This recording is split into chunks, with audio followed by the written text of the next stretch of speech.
Hi! ఈ vlog వచ్చేసి మా అబ్బాయి బర్త్‌డే అనమాట. యెస్టర్‌డే మా అబ్బాయి బర్త్‌డే జరిగింది. ఫస్ట్ విషెస్ చెప్దాం. 1, 2, 3, 4, 5, 6, 7, 8 many more happy returns of the day Achyuta. God bless you. నేను 8 ఎందుకు చెప్పాను? మీకు కూడా తెలిసే ఉండింటది. అర్థమైపోయి ఉంటది. మా అబ్బాయికి 8 ఇయర్స్ కంప్లీట్ అయినందుకు నేను 8 క్లాప్స్ లాగా 8 చెప్పాను అనమాట. 8 కౌంట్ చేశాను.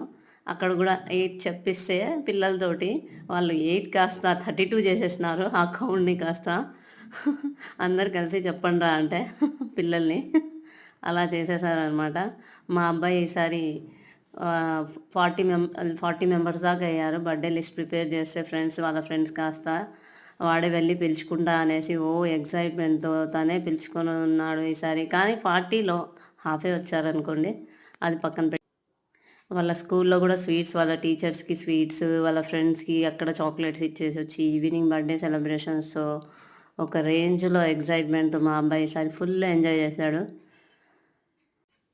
దానికి ఇది ఒక షార్ట్ అండ్ స్వీట్ మెమొరీగా ఉండాలనేసి ఇలా వ్లాగ్ చేసి పెట్టేసాననమాట. చిన్నగున్నప్పుడు నాకు కూడా ఇలా బర్త్‌డే సెలబ్రేషన్స్ చేసుకోవాలంటే ఎంతో ఎక్సైట్‌మెంట్‌తో కేక్ కట్ చేయాలి, ఇలా పిలుచుకొని సెలబ్రేట్ చేసుకోవాలి అని ఎంతో ఇష్టం ఉండేదనమాట. కానీ అప్పట్లో ఇవన్నీ లేవండి. ఇప్పుడు వాళ్ళకన్నా ఒక మెమోరీస్‌లా ఉండాలని ప్రతి ఇయర్ కంపల్సరీ సెలబ్రేషన్స్ చేస్తామనమాట. అంతే అండి. ఉంటాను మరి. Bye bye.